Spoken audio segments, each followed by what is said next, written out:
What's happening, friends? Welcome back to Dynamo DeFi. My name is Patrick, and on this channel I talk about cryptocurrency, decentralized finance, and economics. Today's video, I'm taking a jump back into Luna and the Terra ecosystem. Those of you who have been watching this channel for a while know that Luna is one of my favorite projects, and in fact, it's been the largest holding in my portfolio since June of this year, back when it was around $6 or $7. But it's an even larger portion of that portfolio after today because it's had a tremendous breakout from its multi-week consolidation. So today I'm going to talk a bit about what makes Luna so unique. Why is it different than other layer ones? Because it is. Why has it been performing so well even as the rest of the market has been struggling a bit? And then where can you earn yield on your Luna? I'll show you a few different places that you can earn some decent but relatively secure yields on your Luna token if you hold it. So first, what makes Luna unique? Because if you're not too familiar, you might know, well, Luna's a layer 1, or Terra's a layer 1 rather. And so you might say, well, it's like Solana, it's like AVAX, and it is in that sense. But what makes Luna different is that in addition to being the main token of a layer 1 that receives network fees for staking, Luna is also used to create stablecoins. So they have their own stablecoins like UST, which is, I believe, the fourth largest dollar peg stablecoin right now. That's not USDT, by the way, that's UST, different coin. They also have KRT, and they have other tokens that are, or other stablecoins that are linked to various different countries' currencies. And the way that Luna derives value from those is that in order to create those stablecoins, you have to burn an equivalent amount of Luna. So, for example, say you were a centralized exchange and you wanted to create $1 million of UST, mint $1 million, so that you could use it for liquidity on your exchange. You would need to buy $1 million of Luna and then burn that Luna to create the UST. You can imagine how, as then the market cap of UST grows and that stablecoin gains adoption, the supply of Luna would shrink, and there's a significant amount of buying pressure on Luna. And what makes this especially important is that you have to realize that this means that the price of Luna can increase without raising the market cap. I'll say that again. The price of Luna can increase without raising the market cap. Because if UST continued to grow over time, maybe 10, 20%, even more of Luna would be burnt. And so then, even if the price went up by 10, 20%, the market cap would be exactly the same. And then if you consider that the ecosystem is also growing, we would expect the market cap to grow up, meaning that the price of Luna increases both from the Luna burn and the constant buy pressure in order to mint their stablecoins, but also from the ecosystem growing. So that's why Luna is so unique.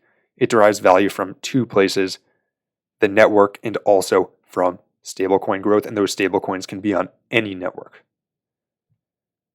So that's all and well, but why is Luna suddenly breaking out? Well, first thing, and I think this is probably lesser reason, but there's been a huge amount of anticipation of all of these projects that are launching on Luna.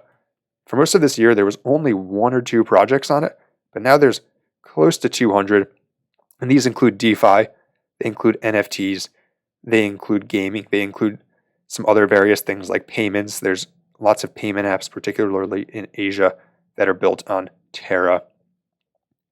A lot of it going towards building adoption of their stablecoins in the real world. But yeah, so this is one reason its ecosystem is starting to boom. The other reason is that a lot of UST has been created recently. So this is the Luna circulating supply changes. By the way, the website I'm on right now for both list of projects and this is terra.smartstake.io. Best website if you're looking for information on Terra Luna. They also have a list of airdrops for Luna stakers and other things like that. But so let's look over the past week. For 4 days running, over $1 million of Luna was burnt every day. That's quite significant, especially when you consider that Luna is almost $50 right now. That means $50 million of Luna was burnt daily. And look, $90 million of Luna has been burnt in total since they started creating their stablecoins. So I think the market cap of UST is something like 7.5 billion right now. compared to some other stablecoins that are in the tens of billions. If they were to grow to, say, the same size as USDC, tens of billions of dollars worth of Luna would have to be burnt. And so that's why I think why at least it started to take off, was because you have all this Luna that's being burnt, and then you also have a significant amount that's out of circulation because it's being staked. And so what that means is that there's kind of a supply shock, right? Where exchanges need Luna to mint UST, or whoever's minting UST needs Luna, but then there's not enough Luna, which means the price has to go up. And so, yeah, that's basically what's been going on, and we'll see whether that can continue. However, as I said, personally, I'm very bullish on this project. And if you do hold it, there's a lot of different ways you can put it to work. The most obvious way is you can stake it. And if you stake it right now, the APR is a bit over 10%. It's come up a lot recently, which is pretty good. That's also non-inflationary, so that's solely from network fees and airdrops. It's 10%, which is tough to complain about. The only thing that you need to be careful of is that there's a 21-day unstaking period. So, for example, if you had been staking it down here and then it went up and you said, okay, time to sell, you got to wait 3 weeks. If you don't want to, say, choose your own validators to stake to, you would do that in the TerraStation wallet. But you can also use this new platform that launched called Stader Labs, terra.staderlabs.com. And they have some pre-selected pools of validators that they would stake in for you. They have one for blue chip validators, so validators that have a very good reputation. They have community validators, so this is various projects that are benefiting the community, like SmartStake, the website we were just on, and like Terabytes, a podcast focused on Terra. Then they have Airdrops Plus, so this is for validators that give supplementary airdrops of their own token to people that stake with them. Yeah, so this is another place you can stake. Otherwise, you do that in your TerraStation wallet. And I'm not going to go into the details of that because it does take a few minutes, and I want to keep this video short.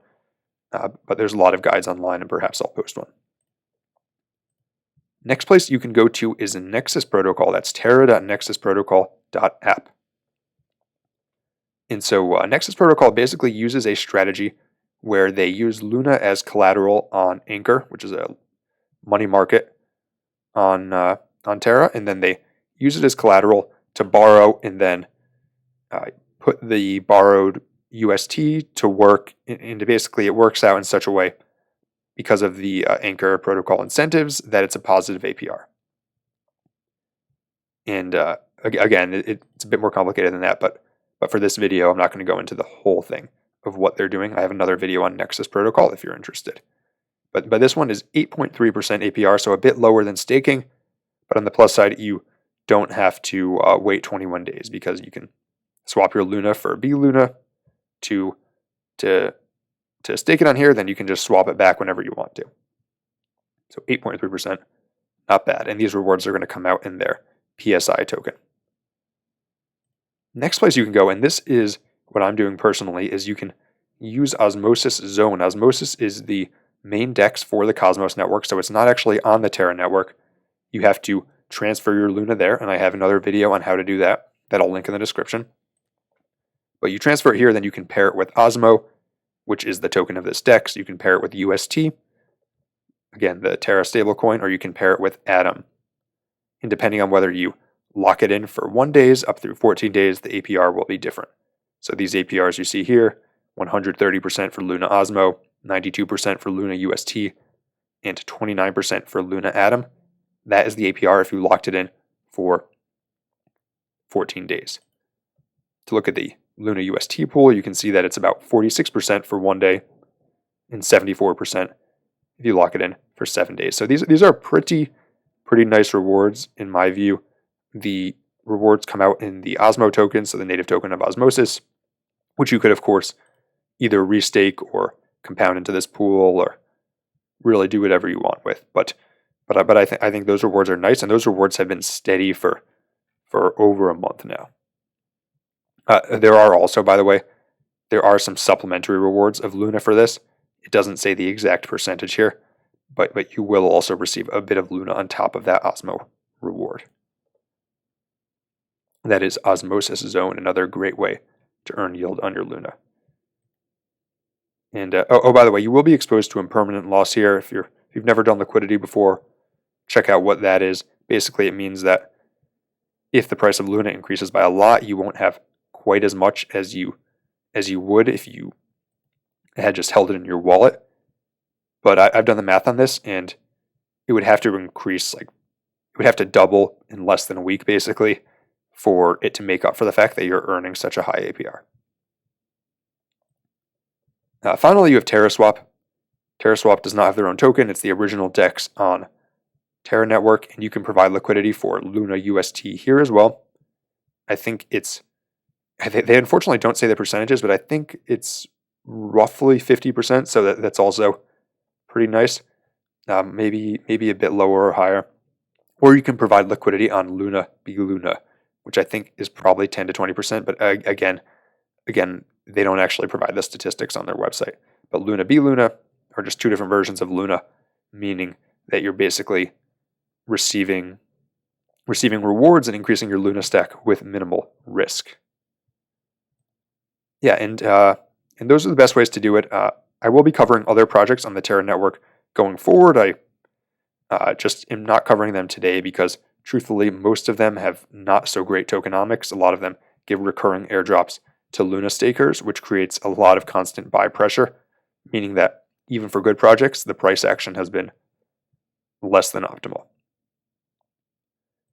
That being said, though, I think that, like I said, Luna is one of my favorite projects, especially because it's deriving value from two different places, and there are some nice places that you can earn yield on Luna alone or Luna paired with something that's relatively safe, like UST or Atom.